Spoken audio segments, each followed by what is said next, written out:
I'm Superman. I'm Superman. I got mushrooms.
A Walk in Their Shoes is a service project I came up with to allow the English students in the class that I teach to be able to give back to their community and those less fortunate. The whole idea of A Walk in Their Shoes sort of bubbled up from discussions myself and some of my students would have about, the hottest new sneaker. Hey, when do those Kobe's come out? When did the new J's come out? Whatever it is. And it just felt like something that resonated with them and something that we could use as an avenue to sort of get accomplished what I wanted to get accomplished. And often we see teens involved in things they shouldn't be involved in. We see them involved in crime, things of that nature. We've gotten to the point where we ascribe a lot of negative attributes to this generation of teens. All of the things that we say about them, they're disconnected. They're disrespectful. They have a sense of entitlement. And to some degree, those things are true. But that being said, there are always exceptions to the rule. There are always teens whose characteristics run contrary to what we've sort of come to believe. And what you're about to see is an example of some of those teens and what they've taken away from A Walk in Their Shoes. Enjoy. Edit it out. All right, so first question I want to ask you guys, and this is just, we'll just throw it out here. So what did you expect? Anybody? So what was the first thing you expected? Chad? People with hard times. Cody? A million rambunctious kids. Can't control themselves. So you thought the kids would be all over the place? Yeah. What happened then? So let me ask you that. Before we get into all the different details, how do your expectations compare to what actually occurred? I still seen like a million kids. Like really, there was like 50 kids to like each adult at Tolson Center, and like they were all just like all around me like all the time. They were like I was a rock star at that place. And, like everyone was all around me all the time, and they followed me everywhere. Very cool. Very cool. Right, what were you saying? Like when it's just like different compared to like high school, like seeing their work and my work. Yeah. You can see the progress. Like where I came from, and I was troublesome trying to do their work. I was like, I was a little lost on how to do it. Yeah. They're like, all you gotta do is write body paragraphs. You don't have to write intros or conclusions. Yeah. There's like no thesis statement. Y'all missing this, y'all missing that. Like, what is this? I seen color pages. I ain't seen none of that. I seen color pages and notebooks. That's it. I seen kids at Tolson with like handwriting that was like college grade compared to mine. I could not believe it's like what I was writing looked worse than theirs. And I was just like, I can't be here anymore. What type of things were you asked to do when you went to these places? At Woodland, I helped a little boy write papers, and then at Kendrick and at Riverside, I called bingo, and then at Riverside I helped distribute drinks and just sat down and talked to the elderly. Chaz? At church and youth services, we just tied the labels onto the bags, and when I was at the nursing home, I had to call bingo numbers, and I had to push some people to their rooms, and I had to like help them like get their food, like if they couldn't like get there in their wheelchair to get it, I'd like help bring it to them. At Riverside, I tried to call bingo numbers, but she said my voice was too weak. Because one of the patients was like 75% deaf, and he goes, "What did you just say?" I actually heard that the patients got upset with you. To be honest, I was like shy, like around the people. At Riverside Village, basically the same thing Savannah did, but I had to actually help feed some residents because they, the person that was supposed to be taking care of them left. So, yeah, and so I had to help feed them, take them to their rooms, make sure they're okay. At Tolson, I helped little kids do their homework. And it was hard because having to do like your stuff. I got the line of method. Yeah, I was like, I don't know the steps. I just know. Like, I just do my stuff in the calculator. Yeah, I'm using it. You got lazy in your old age.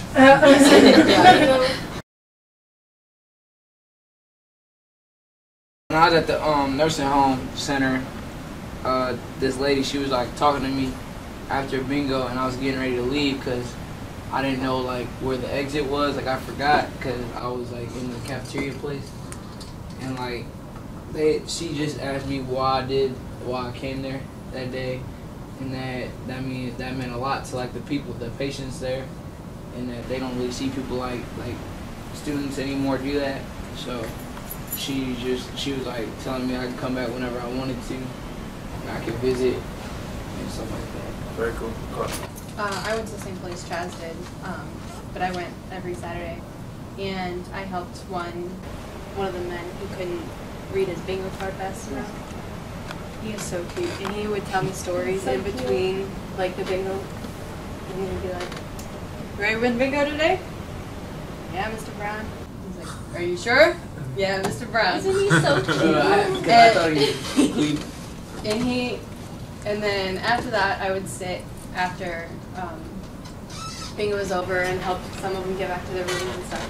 And I'd sit down with Margaret and Mary Louise, and they'd just tell me stories about how it was for them growing up and like seeing the difference between our generation and theirs. It's crazy. I was with Kari and talking to those people too. And then at Riverside, there was a little old lady, and she's really confused. So she's like, "Can I stand up?" And you said, "No, stay sitting down." She goes, "Okay." "Can I sit down?" Like, "You are sitting down." She goes, "Oh, okay." And she tries to stand up. You're like, "No, stay sitting down." She's like, "Okay." "Where am I?" We're like, "You're at Riverside." She's like, "Okay." "Can I stand up?" That's, "No, you can't stand up." "Well, can I sit down?" "You are sitting down." "Where am I? I don't know where I am." "You're at Riverside." "Oh, okay." "Can I stand up?" It's like a repeating thing. You never hear anything else out of her mouth. That feels like when I'm in class and I give instructions. Cody, tell me about your experience at Tulsa. I remember like one particular time, this kid was doing like sentence structure, and he had to use a word in a sentence, so he just kept writing the same word over and over and over and over again, and then period. Done.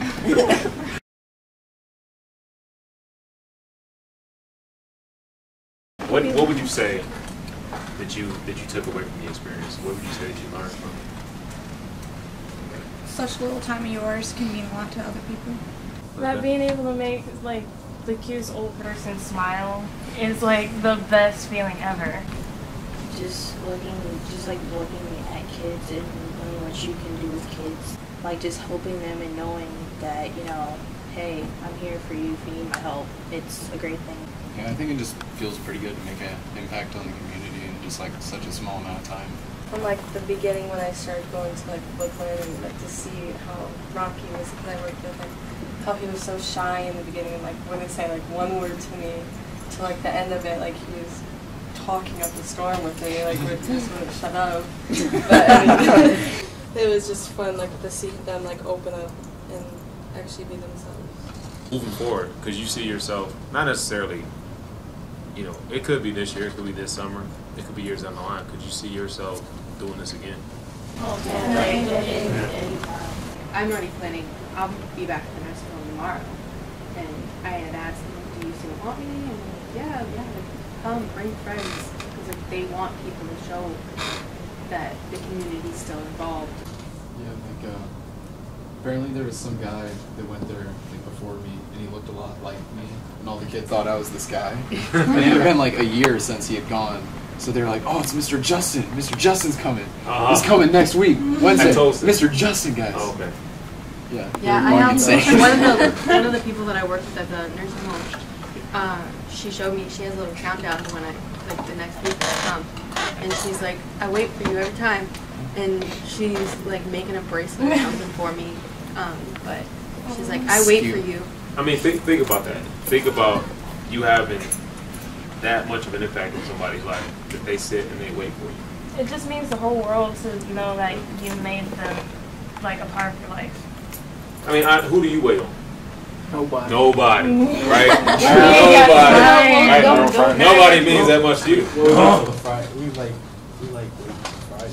I mean, you wait for days. I'm saying who in your life anticipates you arriving? Apart from this situation, who anticipates you arriving? Or who do you anticipate arriving on that level? It's the idea that you can mean so much to somebody that they would create a countdown to see you. You know what I mean? Like that's major.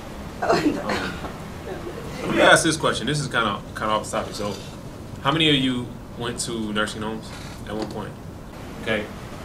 Did anybody else have trouble getting out when you tried to leave? The first day. I had to ask. Okay, the twice. first day. Yeah. The first day. Like, can you help me out? And finally, they gave me like the code to be able to get out and back in. I learned like not to take stuff for granted, and like to think about what I got and what other people don't have. Cause I ain't gonna lie, I don't want to be old.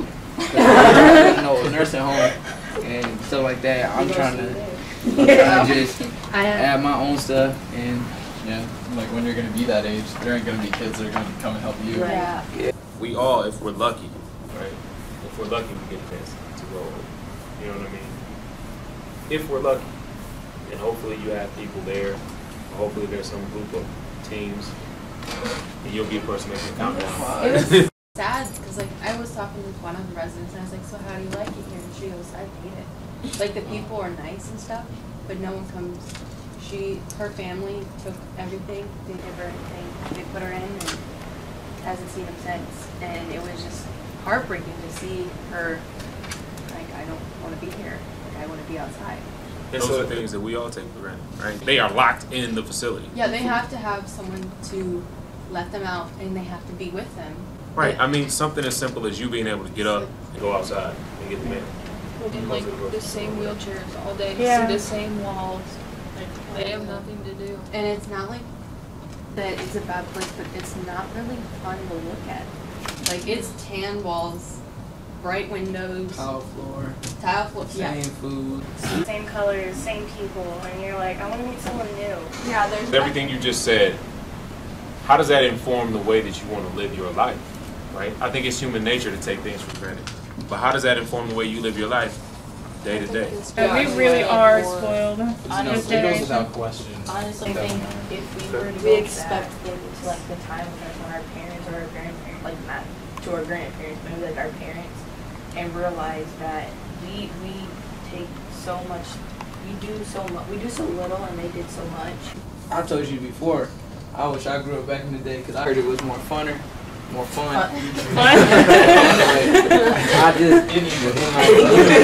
At the very least, you should take away from this experience, like every morning that you wake up, you know, every day that you get an opportunity to go do something, you should cherish it, right? Every day I tell you, you have to read, right? Yeah, everybody groans about it. Right? We kind of talk him straight out of it.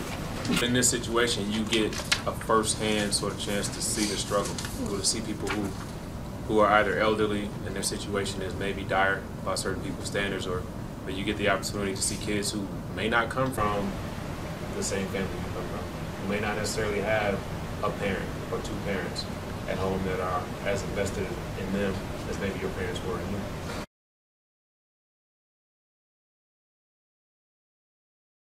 I chose to participate because I really wanted to like actually volunteer for other places, and with this showing up, I was actually given the opportunity to do it without asking my parents like, hey, can you do this for me, because I really want to go out and see what they're already in. But my parents have to work all the time, so they need like a school excuse to actually let me go. I did this because like the way that I thought I could help people, and like the way I could help make people see things in a different way. If you don't have it hard, you don't understand how it feels. Honestly, at first when we were talking about this, it caught my attention, but I didn't think I was gonna do it. But after we went to the first place, the Church Community Services, and you helped out, and then I learned about all the people and what they've been through, and it made me it changed my perception on volunteering, and it just made me want to volunteer more in that more places. Like, it took it beyond the classroom. Like, you got involved in the community and got to see like different positions that people are in. You got to see like that you can make a change with like the little tiny people. At first I was kind of skeptical if I was going to do this or not, but I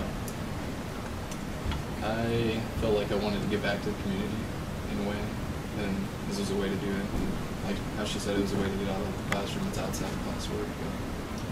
And not only like the $150 and the other $50 you donate to a charity, I thought like being able to donate like all $200, that just put me over the top. I was like, I'm going to do this. I know that some of like the older generations, they kind of have like a bad taste in their mouth of ours. Like, oh, you guys are spoiled. You guys don't know what real struggle is. And I just kind of wanted to maybe change some of their minds, like show them we're not all bad. Like, we do have good people in the community, and this gave me a way that I could, because I had like somewhat of the same reason as Elizabeth. I didn't want to ask, gee, can you take me here so that I can do this? Now, I almost didn't write the paper because I got what I wanted. Like I got to volunteer, and they said you can keep coming back, and the paper and the shoes didn't really matter anymore. Not only that, but like to know that you are helping somebody, because that's important. That's Absolutely. a good feeling. So for the record, nobody did this because I said I was going to buy you sneakers, right? No. You know, I'm thankful that you guys participated, and I really am, from the bottom of my heart, proud of each and every one of you guys. We deserve an applause. You do deserve it. Yeah.